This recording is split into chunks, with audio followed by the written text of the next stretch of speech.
Hemos estado escuchando ya muchos de los problemas que tenía esta iglesia de Corinto. Ya vimos el contexto, vimos el autor, y todo eso nos enseña y nos permite ubicarnos en la época, en el lugar y en las condiciones en que fue escrita esta carta. Hemos dicho también que es importante que haya quedado una carta como esta de Primera Corintios. Y aunque uno pensaría, pobre Pablo, qué difícil la situación, enseñar, predicar a una iglesia tan complicada, tan conflictiva, pero tan bendecida por el Señor también, uno podría pensarlo del lado negativo, pero también del lado positivo. Qué bueno que escribió algo así, porque aunque no tengamos todos los problemas en nuestras congregaciones o nosotros mismos, pues algunos sí los tenemos. Y la forma en que Pablo aborda los temas, cómo los resuelve y todo lo que dice en esa carta, inspirado por Dios, nos ayuda. Y ahora estamos por entrar al séptimo de las situaciones que estaban dando en esa iglesia, en la iglesia local en Corinto, lo que para nosotros sería hoy Grecia. Y el problema que estaban ellos demostrando tener era que habían traicionado a Jesucristo. Uno diría, ¡ala, qué fuerte ese concepto de traición a Jesucristo! Y sí sucede este tipo de situación, traición a Jesucristo, cuando olvidamos que Jesucristo es el fundamento. Nadie puede poner otro fundamento. Ellos habían olvidado que Jesucristo era el único fundamento. Y eso se interpreta como una traición a Jesucristo. Esto lo vamos a ver en el resto del capítulo 3, versículos 10 al 23. Hoy vamos a terminar de ver este capítulo. Y en forma muy sencilla, diríamos, como Jesús mismo decía en Mateo 7, 24 al 27. Si hemos leído esa parte, yo creo que todos la hemos leído, en, en donde Jesús dice, el que escucha esto que yo estoy enseñando, el que pone atención, el que pone en práctica esto que yo estoy enseñando, todas estas verdades que estoy enseñando y que dejó como un legado para sus discípulos, para Pablo y para todos nosotros, el que escucha y pone en práctica todo lo que yo enseño, le compararé a un hombre prudente que construyó su casa sobre la roca. Pero hay otro grupo, los que escuchan, pero no ponen en práctica, no hacen suyo, no reciben en su corazón todo esto que Jesús enseñó. Ellos son como los que construyeron su casa sobre la arena. Y cuando vemos solamente la casa, sin poder ver el cimiento, porque el cimiento normalmente está oculto, todas las casas parecen exactamente iguales. Las casas que tienen buen cimiento, las casas que tienen mal cimiento, todas parecen iguales hasta que sucede ¿qué? Hasta que viene la prueba. Cuando viene la prueba, ahí se nota qué se construyó bien y qué se construyó mal. La prueba revela el cimiento que tenía. Igual es con los seres humanos. Aquel que ha puesto su cimiento en Jesucristo será capaz de soportar la prueba. Aunque sufrirá, por supuesto, porque todos sufrimos en medio de la prueba, pero será capaz de soportarla. Pero aquel que su cimiento no es Jesucristo y solo en apariencia es de Él, cuando venga la prueba no la va a resistir. Y este periodo que estamos pasando ahorita es como eso, es como una prueba. Y está revelando muy rápidamente quiénes han puesto verdaderamente su cimiento en Jesucristo y quiénes no. Y este es el concepto general que está alrededor de todo el texto que vamos a ver hoy. El verdadero cimiento y la forma de construir sobre ese verdadero cimiento. Pero quisiera que oráramos. Señor, te damos gracias por este grupo que ya está conectado. Gracias, Señor, porque tú has sido fiel hasta aquí. Gracias porque tú dejaste por escrito, para que no quedara ninguna duda, ni de los detalles, ni del contenido, ni de la forma. Tú dejaste por escrito tu palabra. Y ahora nosotros no tenemos que estar especulando, inventando, imaginando cuál es tu voluntad. Tu voluntad ya está en la palabra de Dios y lo que nos toca a nosotros es ser diligentes. Diligentes para leer, diligentes para escudriñar, diligentes para discernir, pero también diligentes para poner en práctica. Poner en práctica en todo momento y en todo lo que hagamos. Te damos gracias, Señor, porque esa revelación ha llegado hasta ahora, hasta el día de hoy con nosotros y ha llegado limpia, sencilla, clara, para que podamos estudiarla. Te bendecimos, Señor, y te alabamos y te pedimos que nos des un corazón sensible, un corazón sencillo, que nos haga sentir nuestra pobreza espiritual, para saber que de nosotros mismos no tenemos nada. Todo lo que tenemos y que vale es porque tú nos lo has dado. Gracias, Señor, y oramos en el nombre de Cristo. Amén. Así que empieza en el versículo 10 diciendo, conforme a la gracia de Dios que me ha sido dada, yo, y ahí el que está hablando es Pablo, yo, como perito arquitecto, puse el fundamento. Hay palabras y oraciones y expresiones ahí que son muy importantes. Por la gracia de Dios que me ha sido dada.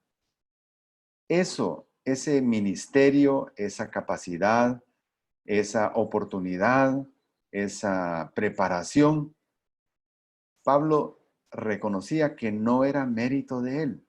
Era un regalo recibido por decisión del Espíritu Santo. Y en 1 Corintios 15, es en esta misma carta, solo que mucho más adelante, en el 15:10 dice, pero por la gracia de Dios soy lo que soy. Eso también debemos decir nosotros. No es mi mérito, son mis preparaciones, es mi círculo de relación, soy yo, soy yo. No, no, no, no, no. Todo lo que tenemos, y así como Pablo, era un instrumento escogido, tenía muchas cualidades, muchas capacidades, mucho conocimiento, mucha preparación, pero Pablo era humilde para decir, por la gracia de Dios soy lo que soy. Y su gracia para conmigo no resultó vana. Antes bien, he trabajado mucho más que todos ellos, aunque no yo, sino la gracia de Dios en mí. Pablo había desarrollado una tarea importante con estos hermanos de la iglesia de Corinto.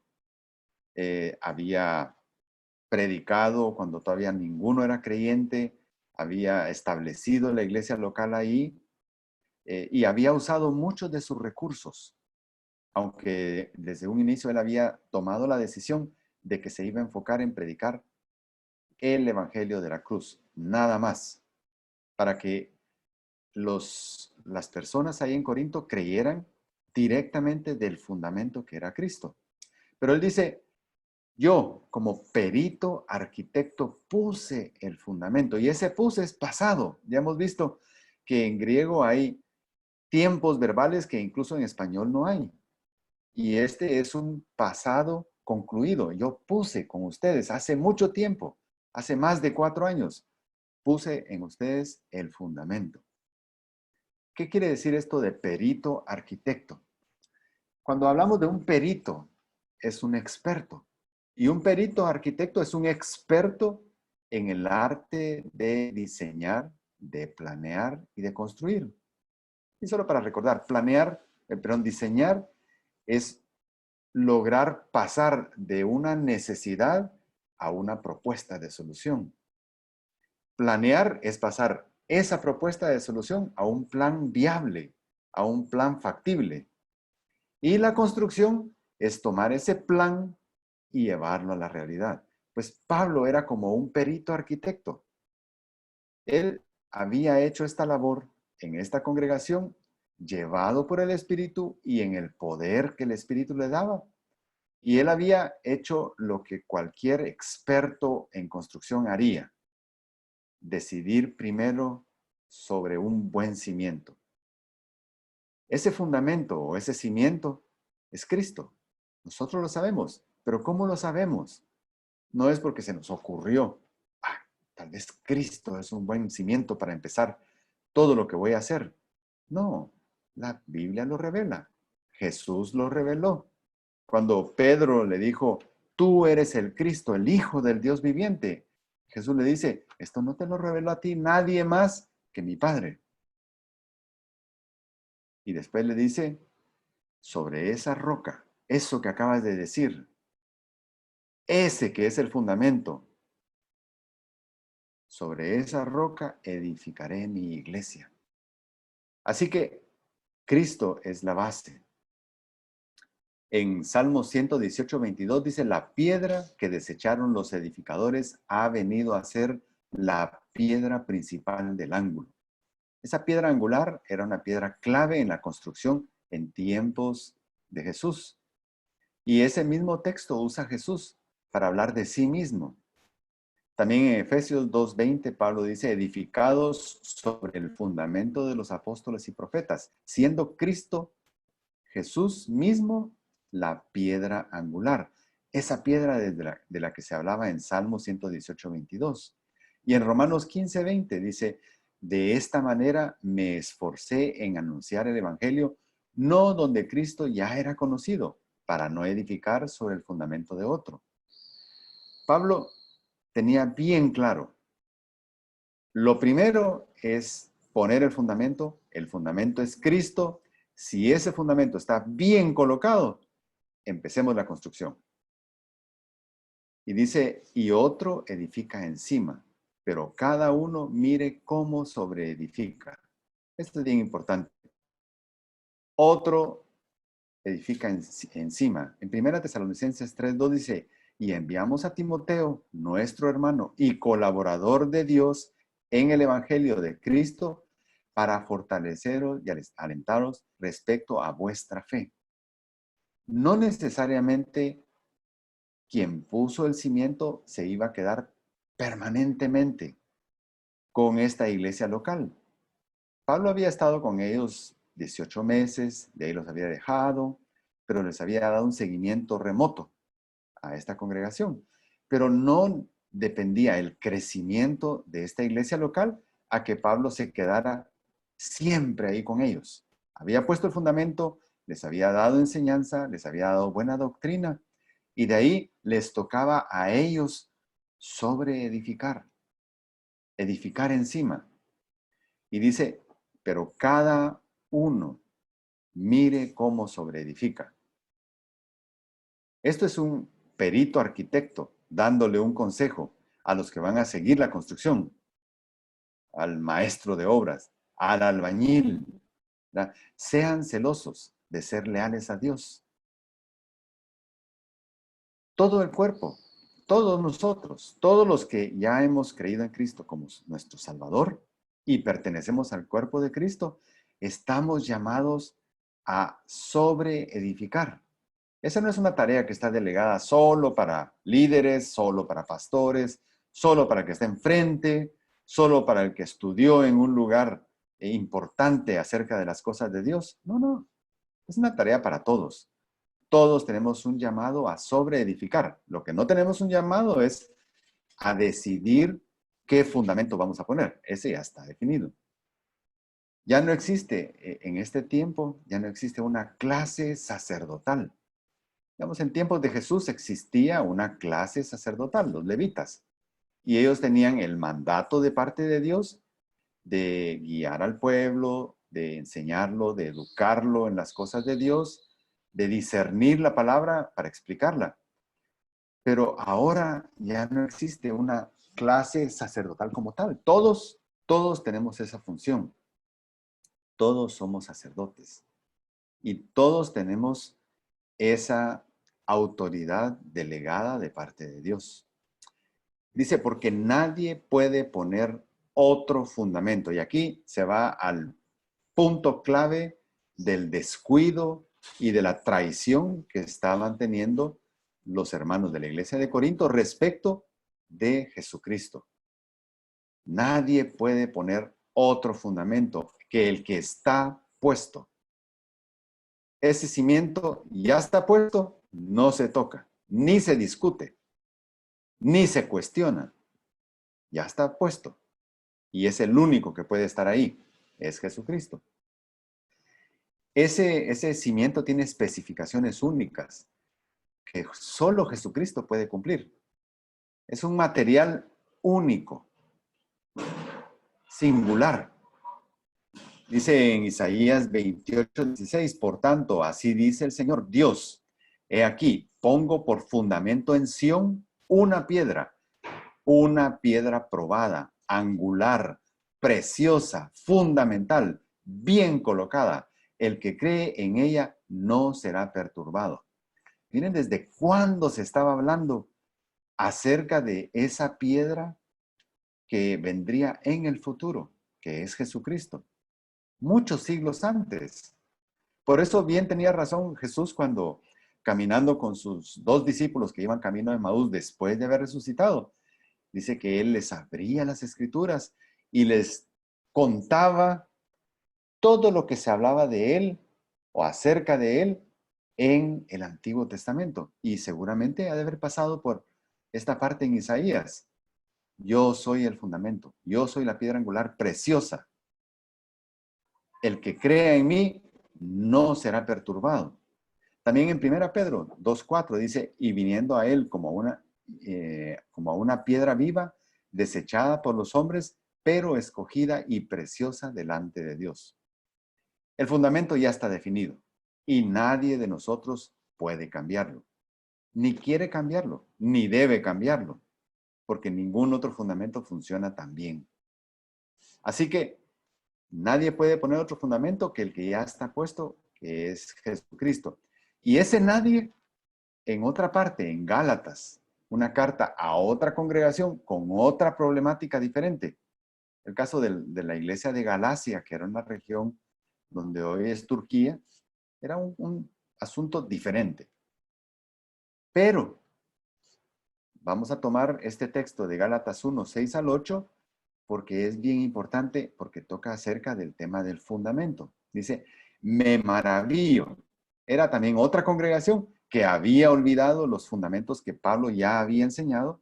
Dice, me maravillo de qué tan pronto hayáis abandonado al que os llamó por la gracia de Cristo para seguir un evangelio diferente, que en realidad no es otro evangelio, solo que hay algunos que os perturban y quieren pervertir el evangelio de Cristo, o sea, poner otro cimiento. Pero si aún nosotros, y Pablo lo está llevando allá al extremo, está diciendo, miren, es imposible que yo, que les prediqué el evangelio de Jesucristo, venga y ponga otro fundamento que no sea Jesucristo. Pero para llevar la cosa al extremo, dice, si aún nosotros, y Pablo se incluye, o un ángel del cielo, alguien que viene desde el cielo, les anunciara otro evangelio contrario al que os hemos enseñado o hemos anunciado, sea anatema. Esa palabra casi no la usamos, pero anatema significa maldito. Sea hecho maldito, sea hecho maldición. Pablo mismo está diciendo, los que están viniendo a enseñarles otras cosas están haciendo una cosa grave porque están cayendo bajo maldición. Pero miren, si yo lo hiciera o si viniera un ángel a enseñarles algo diferente, consideren a esa persona o a mí como alguien bajo maldición.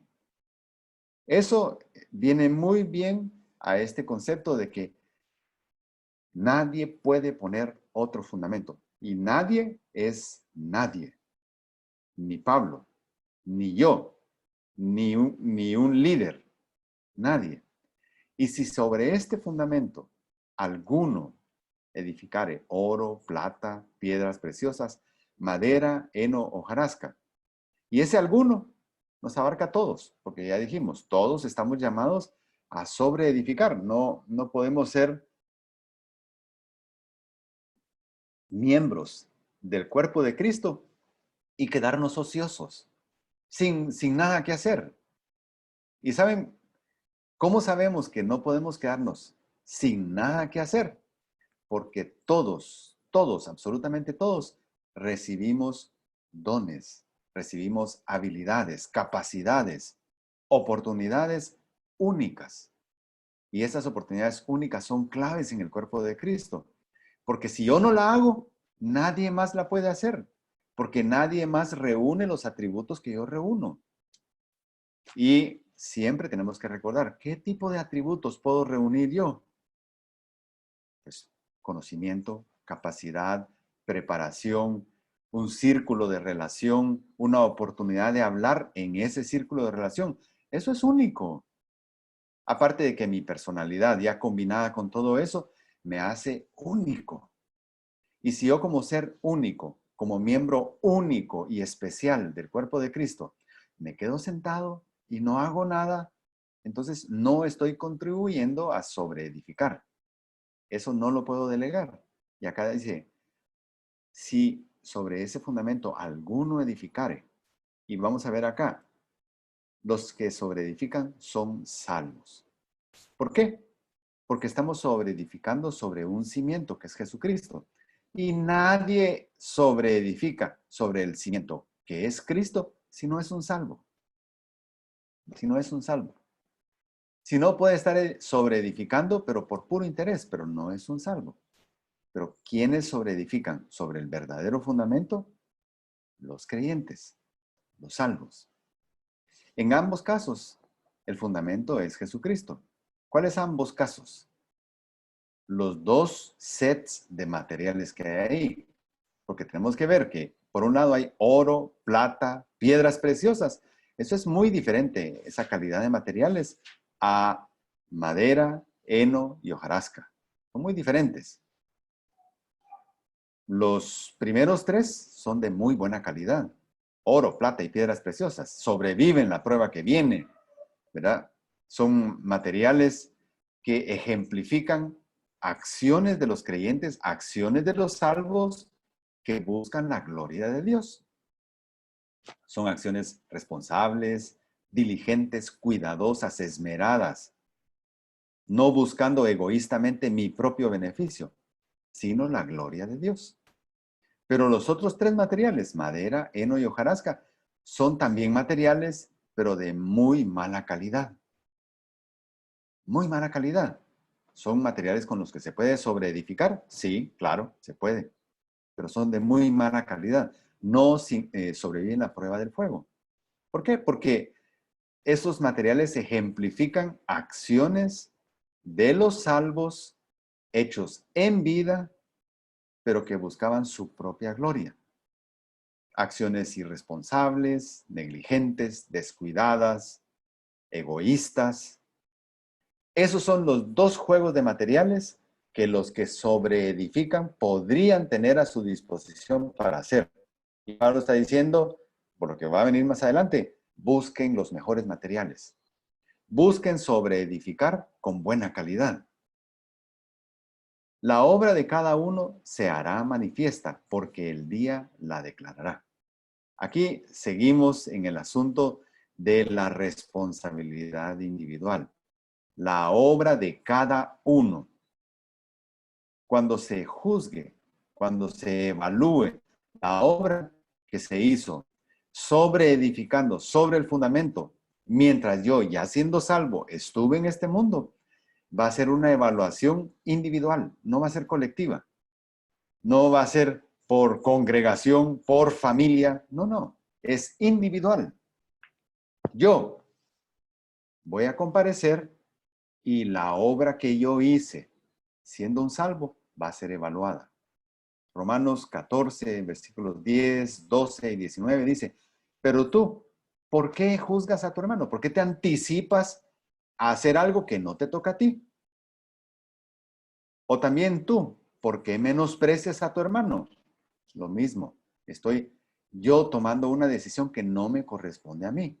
Porque todos, y ahí el que está escribiendo, que es Pablo, se incluye, todos compareceremos ante el tribunal de Dios. De modo que cada uno de nosotros dará a Dios cuenta de sí mismo. Así que procuremos lo que contribuye a la paz y a la edificación mutua. Esta es una clave muy importante. Cuando yo estoy sobreedificando en el cuerpo de Cristo con tareas para las que Dios me ha capacitado, puede ser enseñar, puede ser consolar, puede ser aconsejar, puede ser acompañar, puede ser solo oír. Todas esas son tareas que sobreedifican. Y no importa, porque puede ser simplemente oír con sinceridad lo que alguien quiere decirnos y luego dar un consejo sabio. Eso pesa en el corazón de Dios, eso pesa tanto como aquel que enseña la palabra de Dios, porque no está en la tarea, sino en cómo se hizo esa tarea.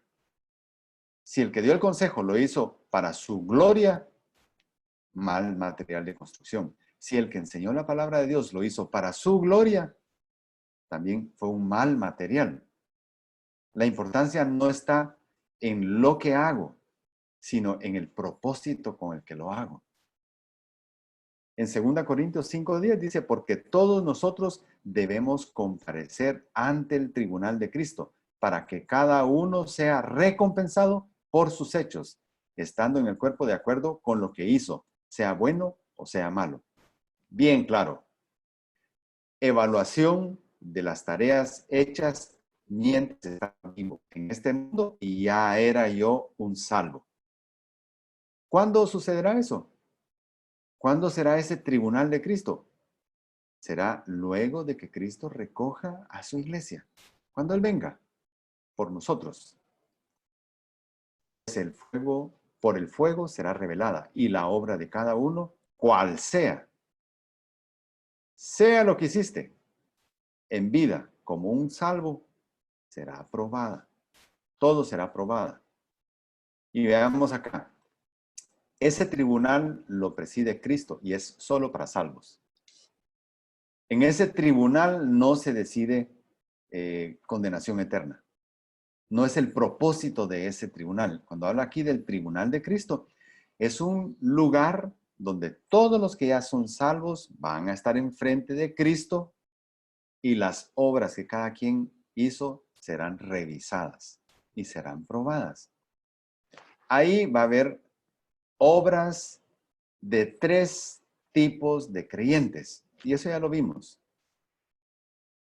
Va a haber niños en Cristo, va a haber creyentes carnales y creyentes espirituales. Los 3 tienen lo necesario para estar frente a ese tribunal. ¿Y qué es lo único importante para estar en ese tribunal? Frente a ese tribunal, haber reconocido a Cristo como nuestro Salvador. Si yo he reconocido eso y eso ha sido sincero, yo soy salvo y por lo tanto voy a estar ahí. Ahora, si mientras yo estaba en este mundo, yo decidí estancarme en mi madurez y mi proceso de crecimiento espiritual, estancarme, no darle el liderazgo de mi vida al Espíritu Santo y actuar bajo mi carne, pues entonces muy probablemente todo lo que yo hice en vida, cuando se pruebe ahí, no va a servir. Pero si por el otro lado yo decidí en vida darle el liderazgo al Espíritu Santo y actuar en función de sus deseos, entonces yo crecí espiritualmente, maduré y seguramente mucho de lo que yo haga a la hora de ser probado va a ser considerado un buen trabajo, un buen material. Todo el tipo de creyente, pero que ya es salvo, va a estar ahí. En 1 Corintios 4:5 dice, por tanto, no juzguéis antes de tiempo, sino esperad hasta que el Señor venga, el cual sacará a la luz las cosas ocultas en las tinieblas y también pondrá de manifiesto los designios de los corazones y entonces cada uno recibirá su alabanza de parte de Dios. Eso es bien importante, ¿saben por qué? Lo que está diciendo este texto es, miren, ustedes pudieron haber hecho una muy buena simulación, una muy buena obra de teatro. Ustedes pudieron haberle hecho creer a medio mundo de que ustedes estaban haciéndolo con un buen propósito. con el propósito de darle la gloria a Dios. Pero en su corazón no estaba eso. En su corazón estaba que la gloria sea para mí, para mí. Pero yo puedo ocultarlo muy bien y nadie más se puede dar cuenta de eso. Pero ¿quién sí puede descubrir los designios del corazón? El único que puede ver los corazones, Cristo. Dios puede ver los corazones. Entonces, yo pude haber pasado toda esta vida simulando, haciéndole creer a los demás que era para la gloria de Dios y no era así, era para mí. Pero ¿dónde se va a saber la verdad? Frente a ese tribunal. Ahora, lo importante es que lo que yo hice va a ser probado y va a ser desechado, lo vamos a ver en un momento. Sin embargo, yo hice lo que era indispensable para estar seguro de que aunque la obra que yo hice sea desechada, yo de todos modos voy a sobrevivir esa prueba. Si permaneciera en la obra de alguno que sobreedificó, recibirá recompensa. Ahí miremos, si la obra de alguno permanece, lo que cada quien hizo sobreedificando sobre el fundamento que es Cristo, sobrevive la prueba del fuego, o sea, era de buena calidad, va a haber una responsabilidad individual. 1 Corintios 3:8 y 9:17 dice, pero cada uno recibirá su propia recompensa conforme a su propia labor. Porque si hago esto voluntariamente, tengo recompensa. Pero si lo hago en contra de mi voluntad, un encargo se me ha confiado. Cada uno es responsable. En Gálatas 6:4 dice, porque cada uno examine su propia obra y entonces tendrá motivo para gloriarse solamente con respecto a sí mismo y no con respecto a otro. Todo eso nos habla de responsabilidad individual, no delegable. Es que no crecimos porque el que estaba al frente, al cargo de todo, no hizo lo que tenía que hacer. Ajá, ese será él y Dios.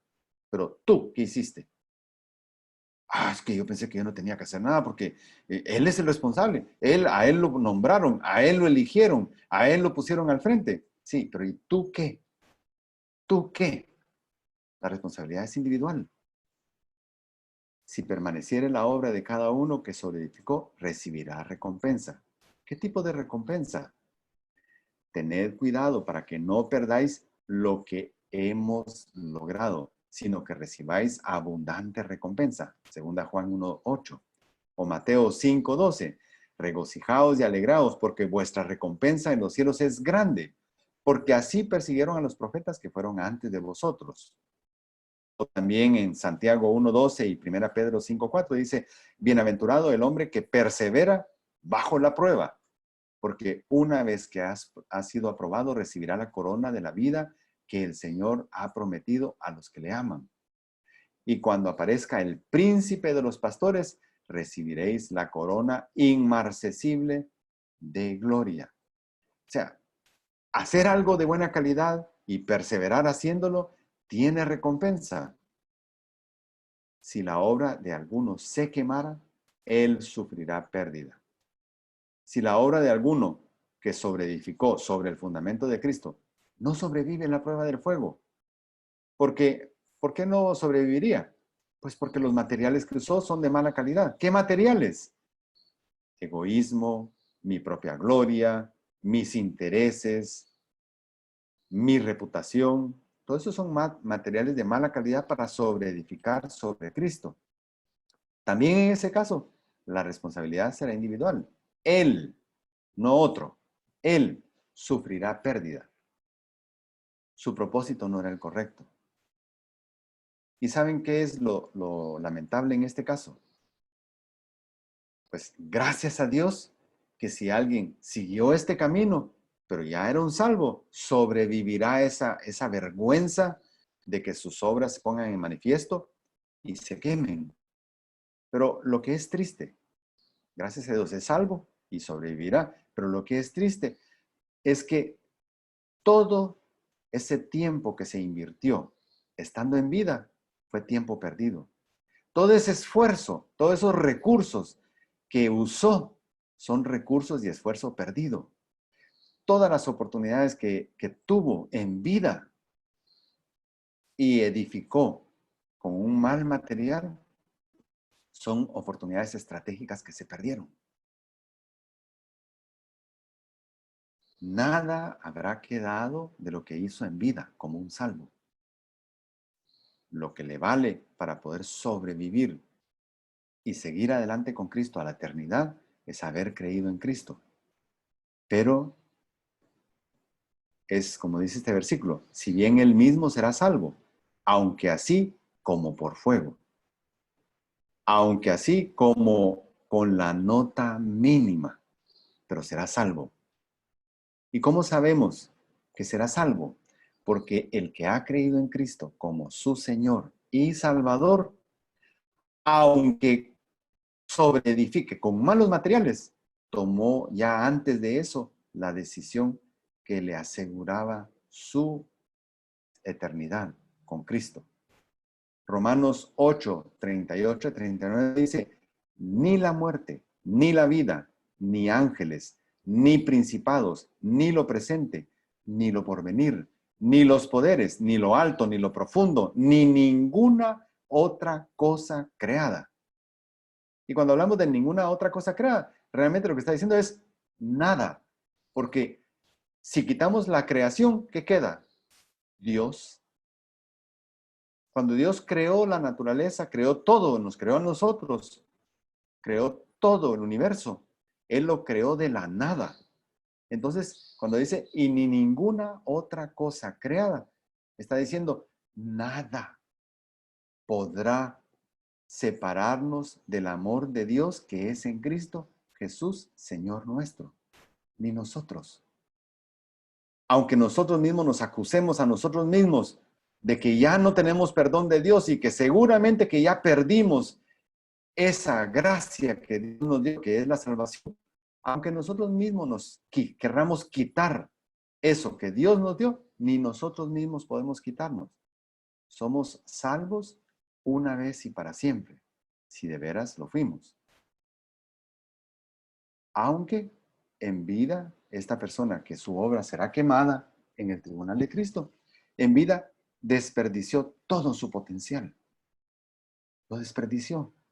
Grandes talentos, grandes capacidades. Aún así, aunque así, como por fuego.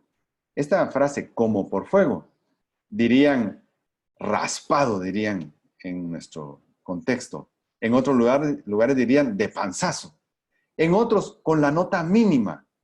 Apenas sacó la nota mínima para tener promoción, para pasar el curso. Pues algo así. La nota mínima para poder pasar a la eternidad es ser salvo. Por encima de eso podemos sobreedificar mucho o no sobreedificar nada o sobreedificar con malos materiales. En Judas, versículo 23, porque Judas tiene solo un capítulo, dice, a otros salvad, arrebatándolos del fuego, y de otros tened misericordia con temor, aborreciendo aún la ropa contaminada por la carne. Hay quienes van a llegar a la eternidad así desvestidos totalmente de obra que puedan presentar, pero salvos, pero salvos. Podemos recordar a este criminal que fue crucificado con Jesús. ¿Qué hizo él para la obra de Dios, para el engrandecimiento del reino de Dios? Nada. Literalmente él estaba clavado en una cruz, igual que estaba Cristo. De ahí no se podía bajar. Y de ahí lo iban a bajar muerto. Y de hecho, para acelerar la muerte les quebraban las piernas para que ya no pudieran respirar, se ahogaran y se murieran. Pues él empezó ahí crucificado, y lo evidencia la Biblia, que los dos estaban hasta cierto punto insultando a Jesús. Mira, si tú eres lo que dices que es, sácanos de aquí. Plural, los dos estaban diciendo eso.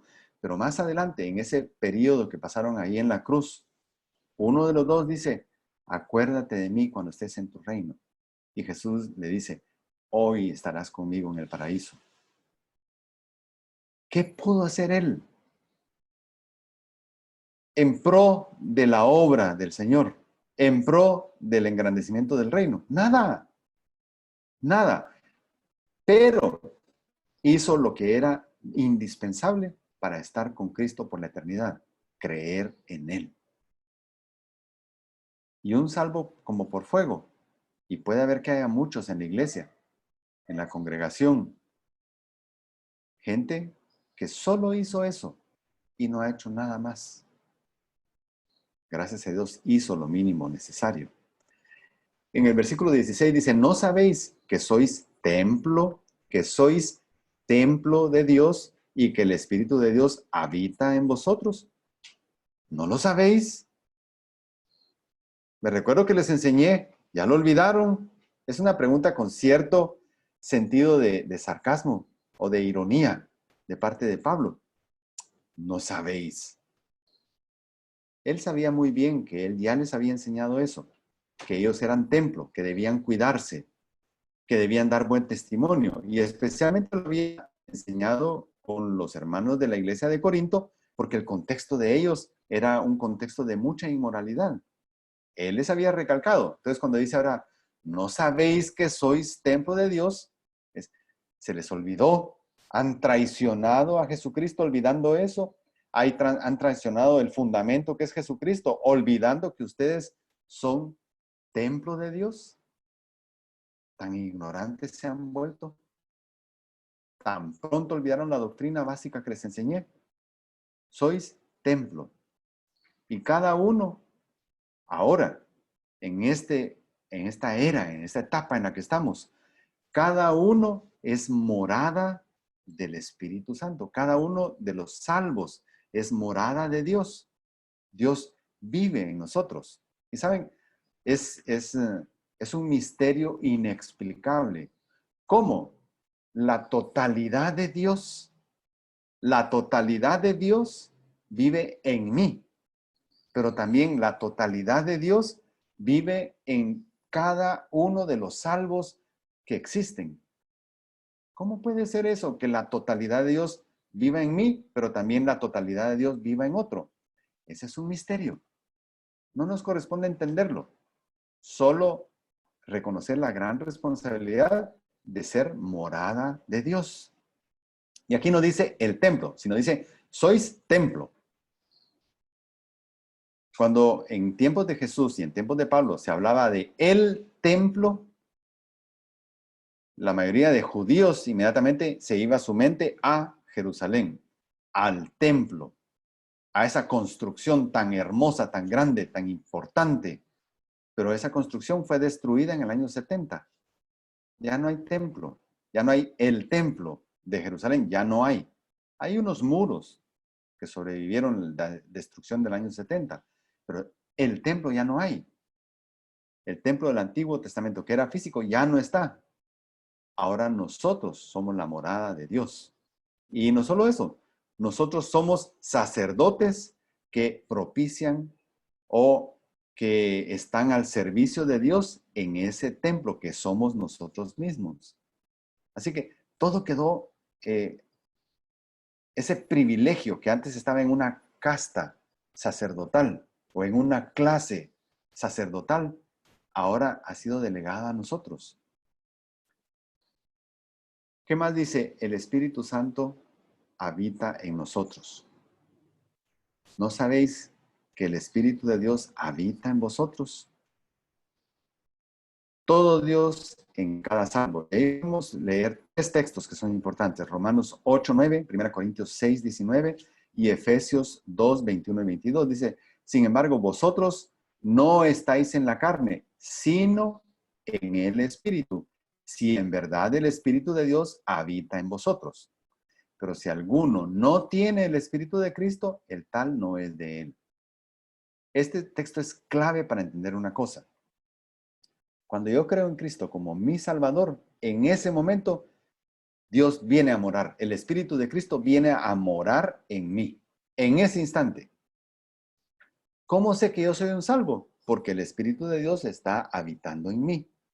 Pero si el Espíritu de Dios no estuviera habitando en mí, yo no soy un salvo.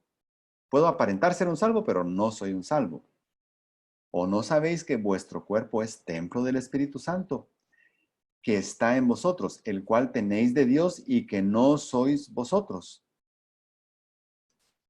También en Efesios dice, en quien todo el edificio bien ajustado va creciendo para ser un templo santo en el Señor, en quien también vosotros sois juntamente edificados para morada de Dios en el Espíritu. Qué privilegio más grande. Lo que antes solo sucedía en un lugar físico, en Jerusalén, en el templo de Salomón inicialmente, y en los templos que fueron reedificados después, ahora sucede en mí. Por eso se rasgó el velo del lugar santísimo en el templo cuando Cristo estaba muriendo. ¿Por qué? Para dar una evidencia de que ahora ya no es en esos términos, ahora es en nuevos términos que suceden las cosas. Yo soy templo. Y luego dice un versículo que se ha usado también, no se ha interpretado correctamente. Si alguno destruyere el templo de Dios, Dios le destruirá a él, porque el templo de Dios, el cual sois vosotros, santo es. Aquí ya tiene artículo, y ese artículo hace una gran diferencia.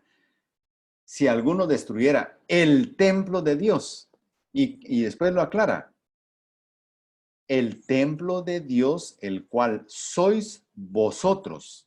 Está hablando colectivamente. ¿Qué somos todos los salvos? Ya en conjunto, ¿qué somos todos? Somos el cuerpo de Cristo. Somos la esposa del Cordero. Somos la iglesia. Todo el conjunto de los salvos somos colectivamente la iglesia. Entonces acá lo que está diciendo es, si alguno destruye la iglesia, pero la traducción que se puso ahí es destruye. Sin embargo, esa palabra que se usa ahí para destruir también significa corromper. Si alguno corrompe, si alguno se infiltra para dañar, corromper, perturbar, dañar la iglesia, Dios le destruirá a él. Dios le destruirá a él. Y no es que alguien, que un ser humano sea capaz de destruir el cuerpo de Cristo. No, nadie puede destruir el cuerpo de Cristo, porque está formado por salvos y ninguna persona ni cosa de la creación puede destruir eso. Lo que sí puede hacer es causar daño.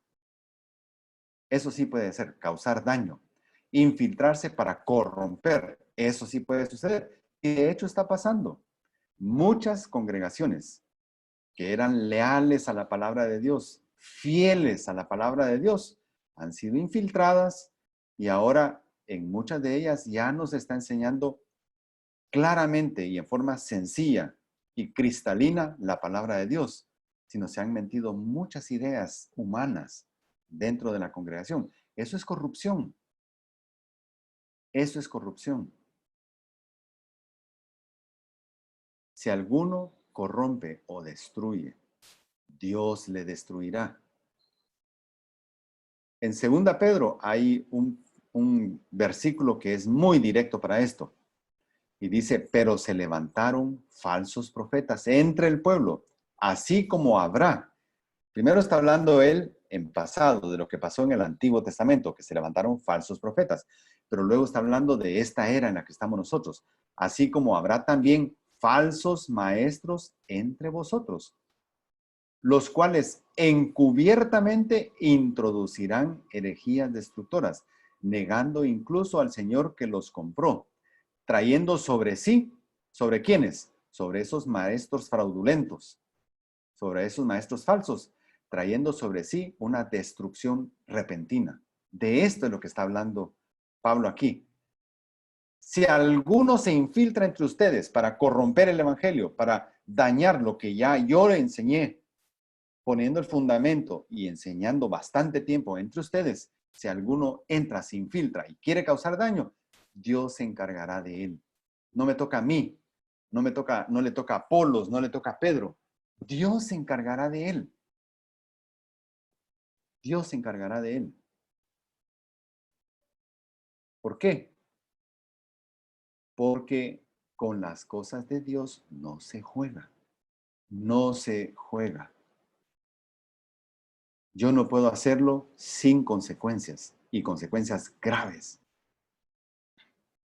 Nadie se engaña a sí mismo. Si alguno de vosotros se cree sabio según este mundo, hágase necio a fin de llegar a ser sabio. No depositen su confianza donde el mundo pone su confianza. Es un error hacerlo. Aunque yo esté autoconvencido de ver sabiduría en la necedad, eso no vuelve a esa necedad sabiduría. Yo puedo estar sinceramente equivocado queriendo ver sabiduría en la necedad. Pero aunque sea sincero, es sinceramente equivocado. Y no, lo que buscamos no es la gloria de este mundo, la alabanza de este mundo. Lo más probable es que si el mundo está alabándonos, tenemos que hacernos una autocrítica nosotros. Si yo estoy recibiendo alabanza del mundo, lo más probable es que esté haciendo cosas que al mundo le agradan. Y entonces es muy probable que yo esté jugando otro partido que el partido que debería estar jugando, que es buscando agradar a Dios. Porque no va a ser posible agradar a Dios y agradar al mundo al mismo tiempo. Porque el mensaje de Cristo afecta la paz del mundo. ¿Por qué? Porque lo cuestiona, lo confronta. Entonces, si yo quiero ganarme el favor del mundo, estoy poniendo en riesgo mi llamado a hablar lo que debo hablar en el nombre de Cristo. Hágase necio. Enfóquese en lo que para el mundo es tonto, es necio, que es el mensaje de salvación, la muerte de Cristo, la resurrección. Esa necesidad de reconocer que yo por mi cuenta no soy nada, que mis esfuerzos son como nada, pero el reconocer a Cristo como mi Salvador lo es todo. Porque la sabiduría de este mundo es necedad ante Dios. Pues escrito está, Él es el que prende a los sabios en su propia astucia. Aunque tenga mucha reputación esa sabiduría, delante de Dios y comparado con Dios es como nada. Ahora, todo lo que yo he adquirido de capacidad de conocimiento, puesto a los pies de Dios, es muy valioso, es un instrumento escogido. Yo puedo tener gran nivel académico y entonces puede ser que yo me mueva en un círculo académico que pocos tienen acceso. Si yo ya he reconocido mi necesidad espiritual y he puesto toda esa mi capacidad académica a los pies de Dios, yo puedo usar eso para penetrar ese círculo académico y hablarles en algún momento oportuno, hablarles de Cristo. Y dice, escrito está. Y ese escrito está en Job 5:13. Él es el que prende a los sabios en su propia astucia. Se creen capaces, pero no lo son. Son soberbios como Satanás y caen en su propia trampa. Y también el Señor conoce los razonamientos de los sabios, los cuales son inútiles. Los sabios no pueden enseñarle nada a Dios. Él es omnisciente, Él todo lo sabe. Entonces nadie puede venir con aquello de que yo sé algo que Dios no sabe. No, tendría que ser demasiado ingenuo yo para creer eso, o soberbio para creer eso. Así que argumentos lógicos, buen razonamiento lógico, buen razonamiento filosófico no compite contra el mensaje de Dios. No compite. Ante Dios son como argumentos falaces.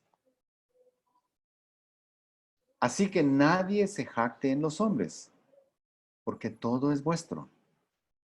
No necesitan la aprobación del mundo. Si tienen la aprobación de Dios, no necesitan la aprobación del mundo. No se angustien, no se preocupen por eso. El mundo no los va a alabar. No necesitan negociar el evangelio con el mundo. No vale la pena buscar una incidencia, porque esa palabra le encanta a la iglesia ahora.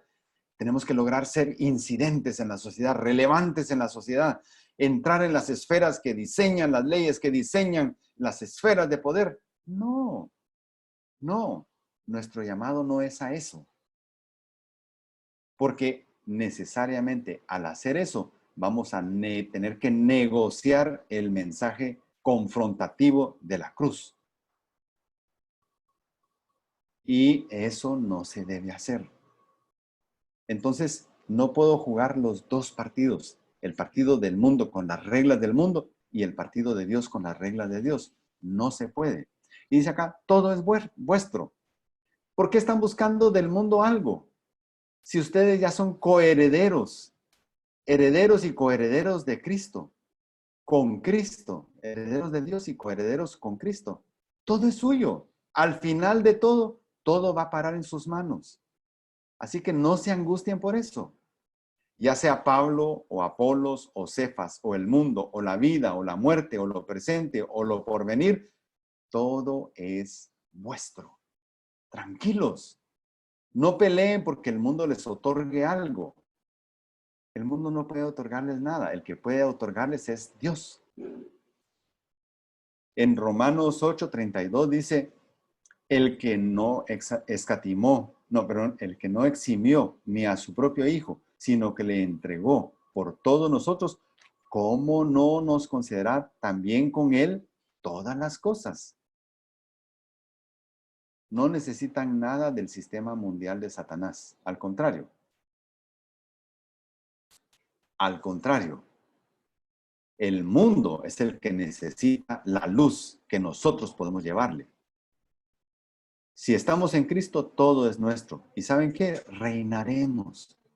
Apocalipsis 5:10 lo dice, 1 Pedro 1:3-5 también. Y los has hecho un reino y sacerdotes para nuestro Dios y reinarán sobre la tierra. ¿Quiénes? Los salvos. ¿Con quién? Con Cristo. Reinaremos. Reinaremos. No ahorita, no es el momento. Ahorita reina Satanás en el mundo y se hace lo que él quiere en el mundo. Él es el príncipe de este mundo en este momento, pero él ya fue derrotado y llegará el momento que sea quitado y Cristo vendrá a reinar y nosotros juntamente con él. Entonces, ¿por qué apasionarnos porque el mundo nos otorgue privilegios, nos otorgue credibilidad, nos otorgue valor? El que nos otorga valor es Dios. Y vosotros de Cristo y Cristo de Dios. Él nos compró con su sangre preciosa. No hay ninguna ambigüedad en el orden de autoridad. 1 Corintios 15:28 dice, y cuando todo haya sido sometido a él, entonces también el Hijo mismo se sujetará a aquel que sujetó a él todas las cosas, para que Dios sea todo en todos. Hay un orden bien establecido. La iglesia de Corinto había olvidado el fundamento. La iglesia de Corinto había olvidado construir correctamente sobre ese fundamento y estaban usando muchos materiales inútiles. Así que, ¿qué podemos concluir? Nosotros no escogemos el cimiento y el cimiento es Jesucristo. Pero nosotros sí escogemos cómo construimos sobre ese cimiento. ¿Y cómo construimos? ¿Con qué materiales? ¿Con qué propósito? ¿Qué hay en nuestro corazón? Dios lo sabe. Pero cómo construimos y la calidad con la que nosotros construimos sí está en nuestras manos y depende de una decisión. ¿Quién toma esa decisión? Nadie más.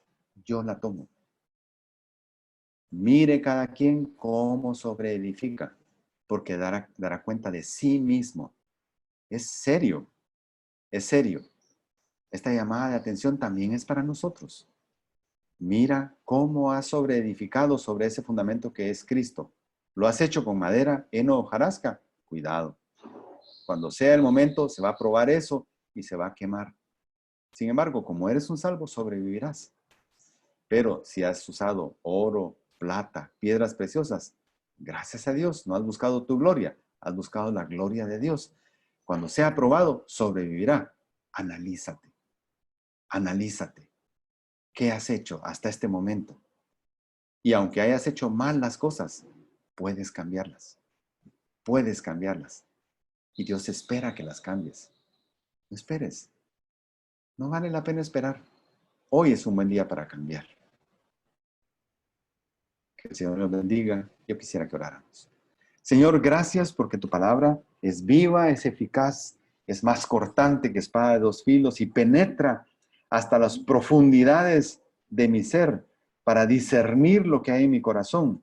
Y aunque yo pueda simular ante los demás grandes cosas, tú que pesas los corazones, miras mi corazón y sabes evaluar con justicia lo que yo he hecho.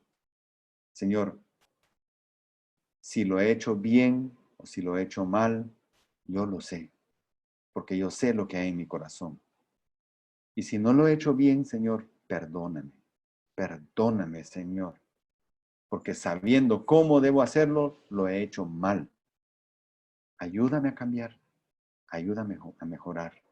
Y que de aquí en adelante sobreedifique sobre el fundamento que eres tú, con mejor calidad de materiales, para que un día tú te sientas orgulloso de ver lo que yo hice. No yo, tú te sientas orgulloso de mi trabajo, mientras estuve vivo, mientras ya era salvo en este mundo. Gracias, Señor, porque tú nos hablas a través de eso que Pablo escribió a esa iglesia local en Corinto. Nos hablas el día de hoy, a cada uno de nosotros. Te bendecimos, Señor, y te alabamos y oramos en el nombre de Cristo. Amén.